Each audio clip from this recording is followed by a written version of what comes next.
Olá, estamos de volta com Cidade em Foco e o tema de hoje é habitação popular. A TV Câmara foi às ruas para ouvir a opinião da população. Vamos acompanhar.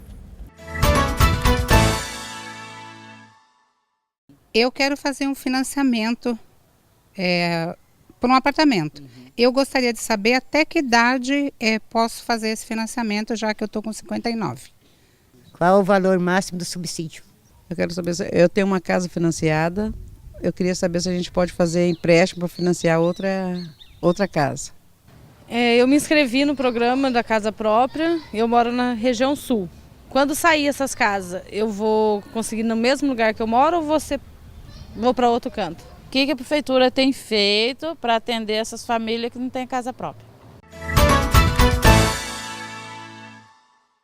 Tiago, a manicure Kátia dos Santos pergunta. Ela vai completar 60 anos e quer saber se ainda consegue financiamento para casa própria. Existe limitação de idade?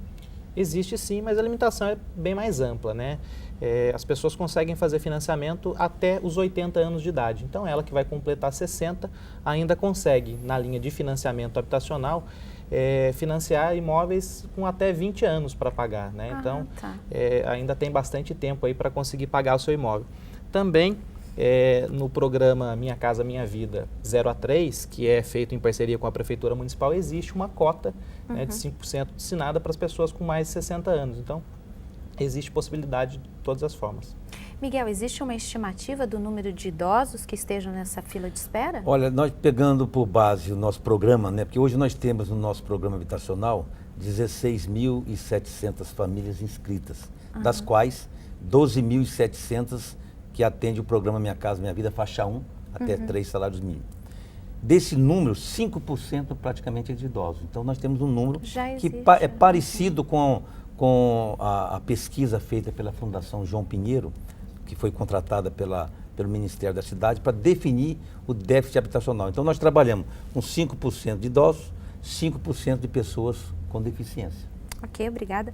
Uma outra questão veio da dona de casa Dilza Maria. Ela pergunta se há subsídio para quem deseja comprar a casa própria. Como é que funciona, Tiago? Você já adiantou um pouco sobre esse tema, mas como é que funciona quem quer comprar a casa própria, mas tem uma renda maior do que os R$ 1.600?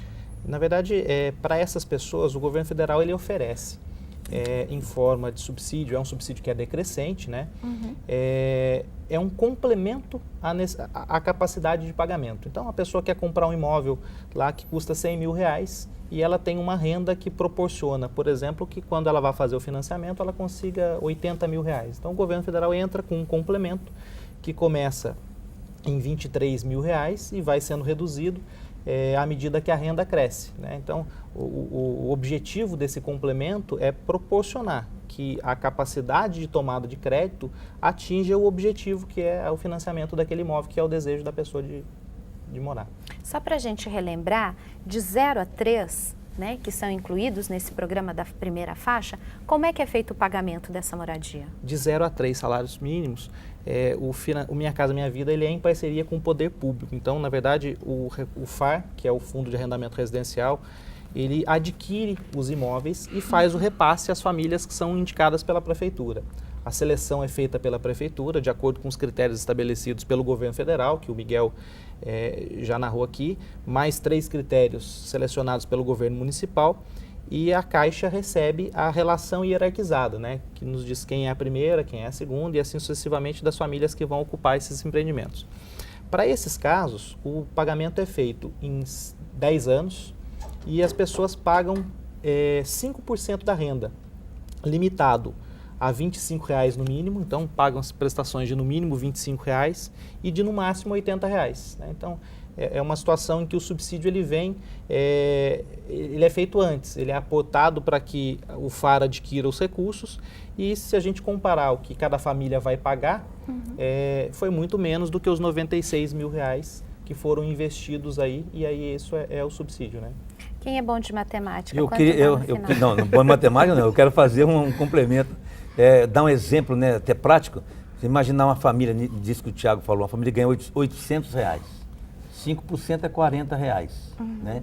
Em 120 meses, que são 10 anos, nós estamos falando em R$4.800. Então a família pagaria R$4.800 ao longo de 10 anos e a casa dele custa R$96 mil.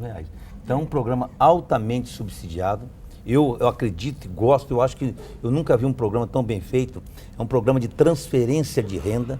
Eu acho que dessa forma a gente consegue sim diminuir muito o déficit habitacional do país.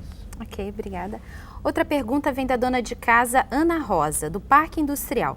Ela já possui um financiamento habitacional em um banco particular e gostaria de saber se tem como, né, se consegue um segundo financiamento para comprar a casa da filha.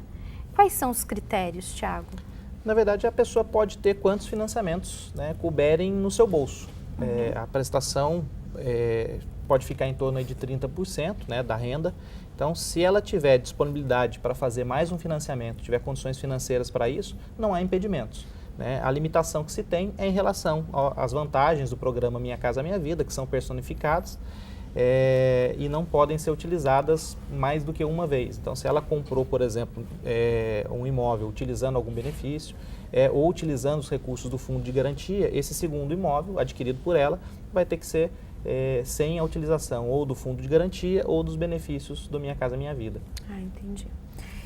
Miguel, uma moradora, a auxiliar administrativo Maria de Lourdes, ela pergunta o que a prefeitura tem feito para diminuir o número de famílias que ainda aguardam ser sorteadas no programa habitacional. Você já falou um pouco sobre o programa, mas e essa questão do sorteio?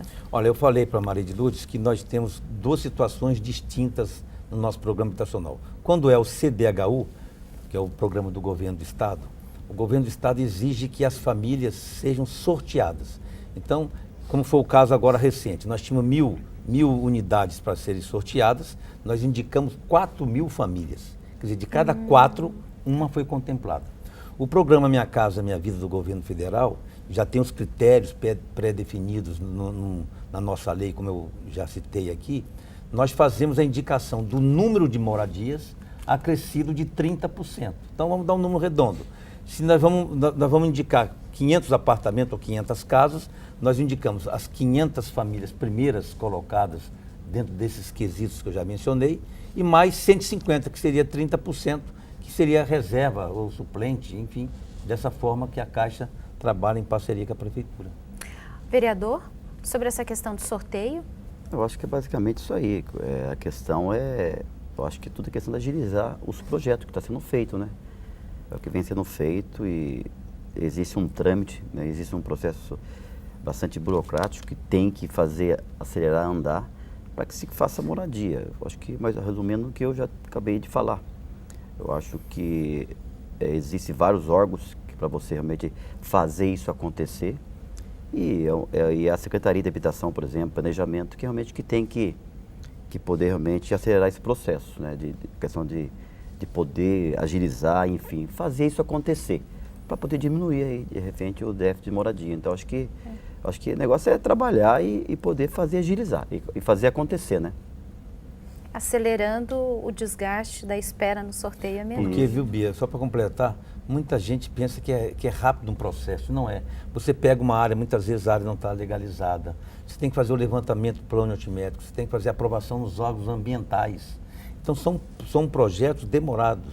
Quando se fala em loteamento é mais demorado ainda. Quer dizer, então não se consegue resolver esse programa habitacional do dia para a noite. Mas a parceria da Câmara, da Prefeitura, da Caixa, enfim, todos esses agentes unidos na mesma direção, a gente conseguiu contratar um volume considerável, porque nós contratamos até agora 5.148 unidades, temos mais 2.200 para serem contratadas nos próximos 60 dias.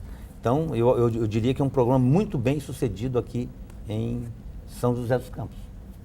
Uma outra pergunta vem da cozinheira Tatiane.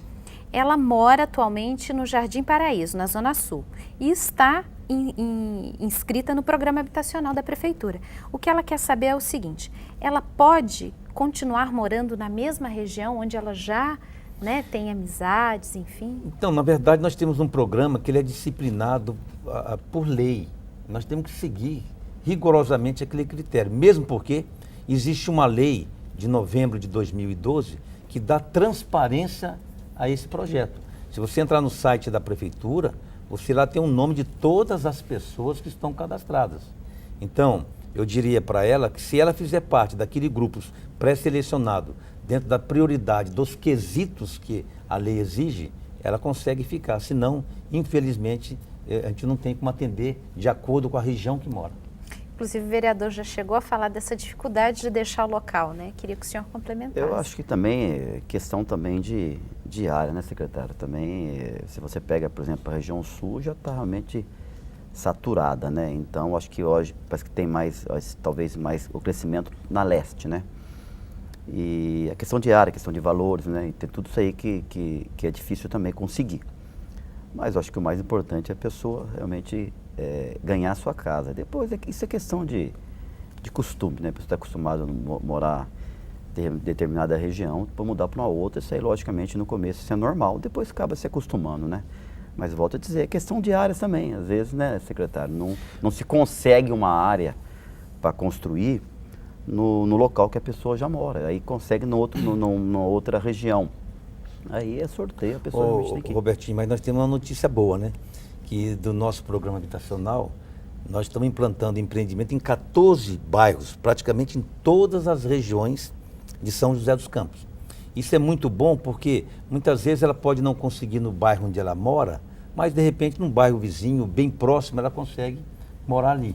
Então... Mas a família, ela tem a opção de fazer esse pedido? Não, porque a indicação ela é feita de acordo com os critérios que foram votados na Câmara. É uma lei municipal e nós seguimos rigorosamente. A lei são aqueles 6 quesitos que eu mencionei. Sim. 3 do governo federal. Conforme forem sendo entregues, Você vai entregando empreendimento, você vai chamando aqueles primeiros que estão na fila. Se ela coincidir do empreendimento ser no bairro dela, ela é direcionada para lá, senão não tem jeito. Inclusive, sobre essa questão de área, o senhor chegou a citar que a Prefeitura tem uma parceria com o Cresce para a identificação dessas áreas? Então, quando nós iniciamos o ano passado, nós tivemos uma dificuldade muito grande de localização de áreas. Nós usamos o nosso cadastro da Prefeitura, convidamos muitos proprietários, e o que ocorre em São José, além do custo da terra, é que muitas áreas não têm infraestrutura necessária para receber um empreendimento. Você colocar 300, 400, 500 famílias num local onde não tem escola, não tem creche, não tem posto de saúde, fica difícil. E muitas vezes o município não tem, naquele ano, recurso suficiente para fazer esse investimento. Então eu diria assim, que nós estamos tomando esse cuidado, nós já mapeamos todas as áreas, estamos fazendo um planejamento estratégico, fizemos um planejamento estratégico com todas as secretarias e a gente está conseguindo viabilizar muitos empreendimentos. Para concluir esse bloco, eu queria que o Tiago comentasse sobre essa questão de infraestrutura. O que o programa Minha Casa Minha Vida exige, né, para a construção desses novos empreendimentos relacionados a essa questão de infraestrutura? Bom, o programa Minha Casa Minha Vida, na verdade, ele exige que os empreendimentos eles sejam edificados dentro da área urbana ou em área de expansão do município. E concomitante a isso, a Prefeitura, através de um relatório de diagnóstico de demanda, quando os empreendimentos ultrapassam aí 500 unidades, então a gente vai levar muita gente para morar em um determinado lugar, a Prefeitura precisa indicar, num raio de 2,5 km, qual é a infraestrutura existente para que seja recebido esse empreendimento. Então, quais são as escolas existentes, creche, posto de saúde, área verde, área institucional.